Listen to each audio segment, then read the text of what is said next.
Beloved chosen one, you are not standing in this moment by accident, and you are not reading these words because the world randomly pushed them in front of you. Something older than your pain, deeper than your memory, and higher than human timing has been moving over your life from the very beginning. Before people misunderstood you, before doors closed in your face, before you had to survive nights that felt too heavy for one soul to carry. Heaven had already placed a mark upon you that no enemy could erase. You have spent years wondering why your path felt different, why your spirit could never fully rest in shallow places, why separation kept following you even when all you wanted was peace. The answer is not that you were cursed. The answer is that you were sealed. There is a reason ordinary distractions have never been able to hold you for long. There is a reason betrayal cut you deeply but never destroyed the deepest part of you. There is a reason you keep rising with fresh discernment after seasons that should have buried your confidence.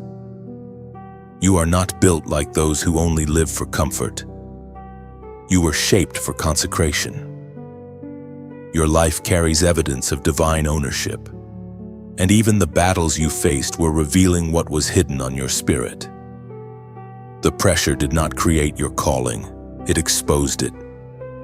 The fire did not invent your assignment. It uncovered what heaven had already written over your name. The strange loneliness, the inner warnings, the moments when you felt pulled back from the wrong people, the sudden endings that made no sense at the time. All of it has been part of a sacred pattern. You thought you were losing things, but often you were being preserved. You thought some relationships ended because you failed, but many of them ended because your seal could not agree with what was trying to dilute your destiny. There are those who can sleep inside compromise, but your spirit has always been troubled when you moved too close to what was not meant for you. That unrest was not weakness. That was protection. The Word of God speaks in the book of Ezekiel, chapter 9, verse 4. Go through the midst of the city, through the midst of Jerusalem, and set a mark upon the foreheads of the men that sigh and that cry for all the abominations that be done in the midst thereof. This is the pattern of the marked ones. They do not blend in comfortably with corruption. They grieve what others normalize. They feel what others ignore. They carry an inward witness that tells them they belong to God even when the outer world treats them like strangers. So hear this clearly. Your difference is not your flaw. It is your evidence. Your sensitivity is not a burden.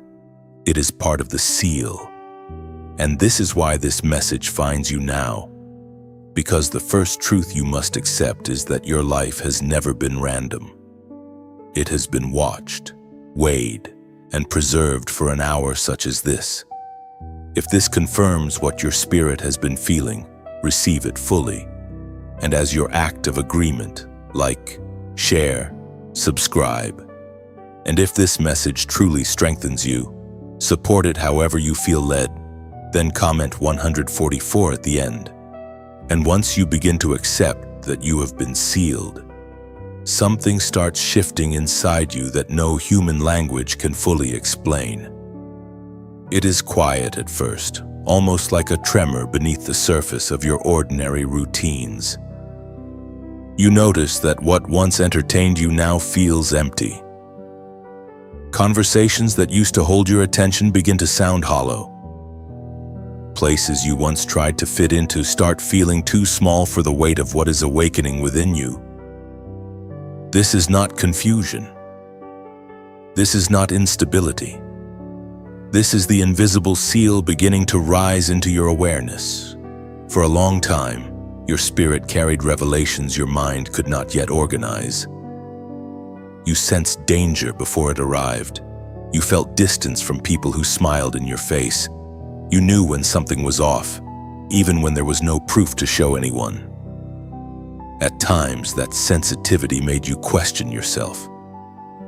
You wondered whether you were overthinking, whether you were too intense, whether your heart was simply tired from past wounds.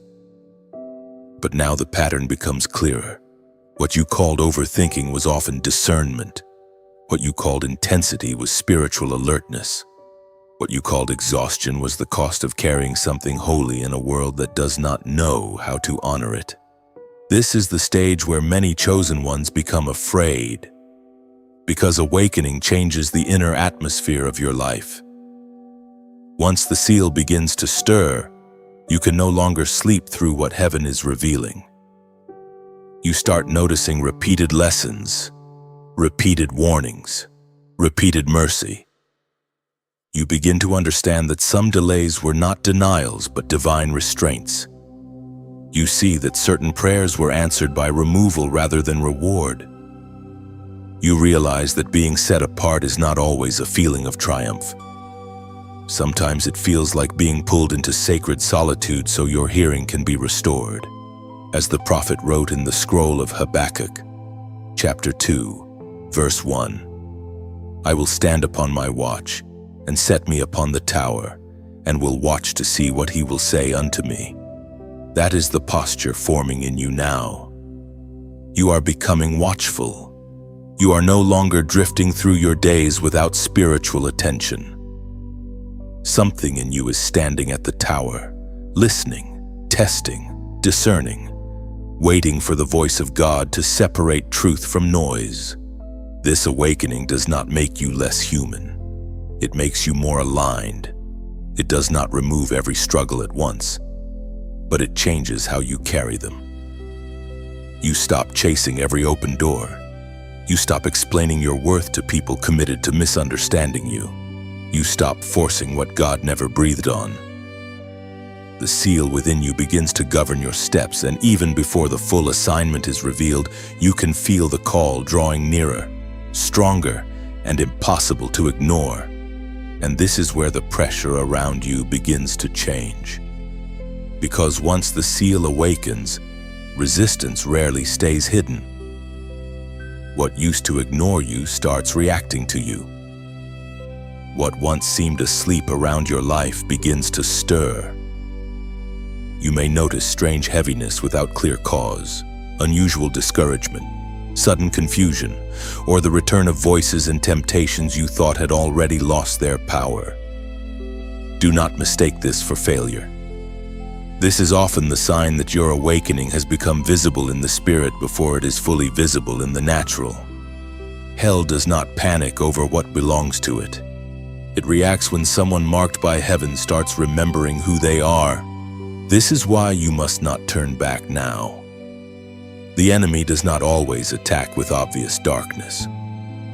Sometimes it comes through weariness, compromise, nostalgia, and the subtle desire to return to a smaller life because a smaller life feels easier to manage. You may be tempted to believe that ignoring the call will restore your comfort, but your spirit already knows too much. You have seen too much. You have survived too much. To go backward now would not bring peace. It would bring inner division. There comes a point where the chosen one cannot pretend to be ordinary without grieving something sacred inside. Heaven's warning is not meant to terrify you into paralysis. It is meant to anchor you in obedience. The warning says, stay awake. The warning says, guard your gates. The warning says, do not hand your oil to what was sent to drain it. The warning says, stop negotiating with what God already exposed. Some people around you may not understand why you are becoming more careful, more prayerful, more discerning with your time, your words, and your energy. But wisdom often looks extreme to those who have never had to survive spiritual warfare. The Apostle Peter wrote in his first letter, chapter 5, verse 8, be sober, be vigilant, because your adversary the devil, as a roaring lion, walketh about, seeking whom he may devour. This is not a call to fear. It is a call to alertness. You are not being told to panic. You are being told to remain clear, steady, and awake. The seal on your life is real, but so is the battle around your focus, your obedience, and your stamina. So stand your ground now. Let this warning become your strengthening, not your retreat. Refuse the lie that you are too tired, too late, or too damaged to continue. You are still under divine attention, and what is being shaken around you is making room for greater clarity within you. If this message meets you at the exact place of your battle, comment marked and awake below, as your way of declaring that you will not drift back into spiritual sleep now that heaven has stirred you. And now the reason for the separating, the refining, and the repeated awakenings begins to come into view. Your life is not only about survival.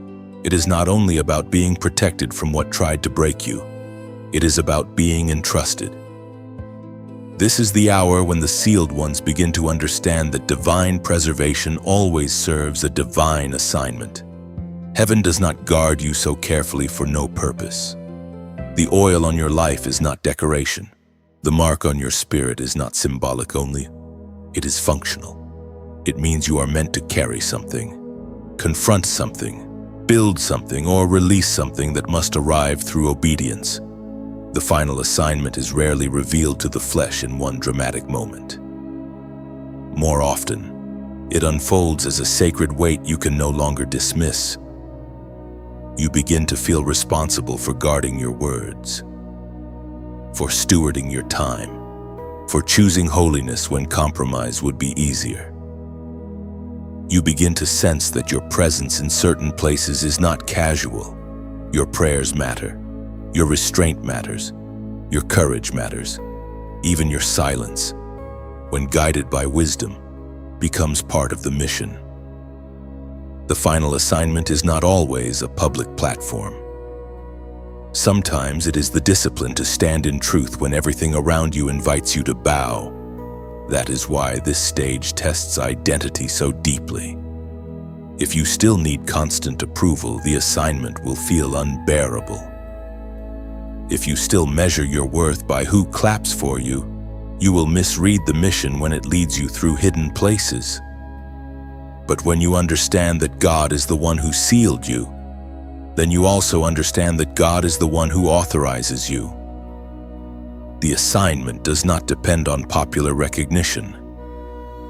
It depends on surrender. The question is no longer whether people fully understand you. The question is whether you will obey when heaven makes the path clear.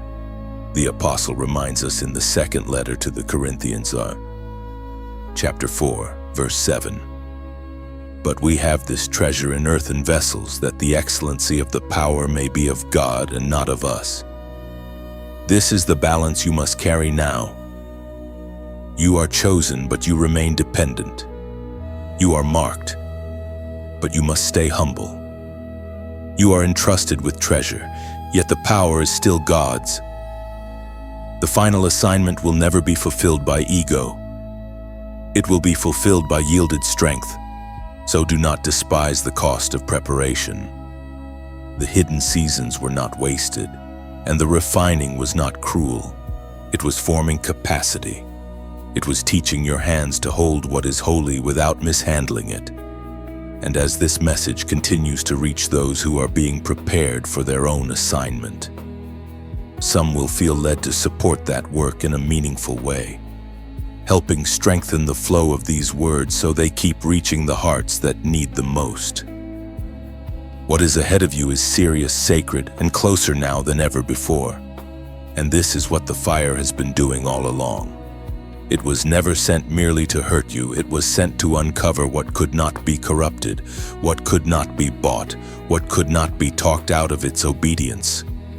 You have walked through seasons that stripped away false attachments, false identities, and false refuges. And now you stand with a clarity that did not exist when this journey began. You do not see life the same way anymore. You do not measure victory the same way anymore. What once impressed you now feels small beside the weight of divine purpose resting on your spirit. This is what it means to be crowned through fire. You are not crowned because you escaped every battle. You are crowned because the battle did not erase who heaven called you to be. The seal of the angels upon your life is no longer only a hidden mystery. It has become a living reality in the way you discern, the way you endure, the way you refuse to bow when pressure surrounds you. You have learned that being chosen does not always look glamorous. Sometimes it looks like endurance in silence. Sometimes it looks like obedience with no applause. Sometimes it looks like standing alone until God sends confirmation at the exact appointed hour. But now you know that none of it was empty. Every trial carved strength into you. Every delay deepened your trust. Every wound surrendered to God became another place where light could shine through. The ancient words recorded in Romans chapter 8, verse 18. For I reckon that the sufferings of this present time are not worthy to be compared with the glory which shall be revealed in us. Hold that close now. The glory is not only something far away, it is already being revealed in you through steadfastness, through spiritual sight, through the holy boldness rising in your soul. You are becoming the evidence that God still preserves a people for himself, marks them, trains them, and sends them forward with authority. So walk now as one who knows. Walk as one who has been claimed by heaven.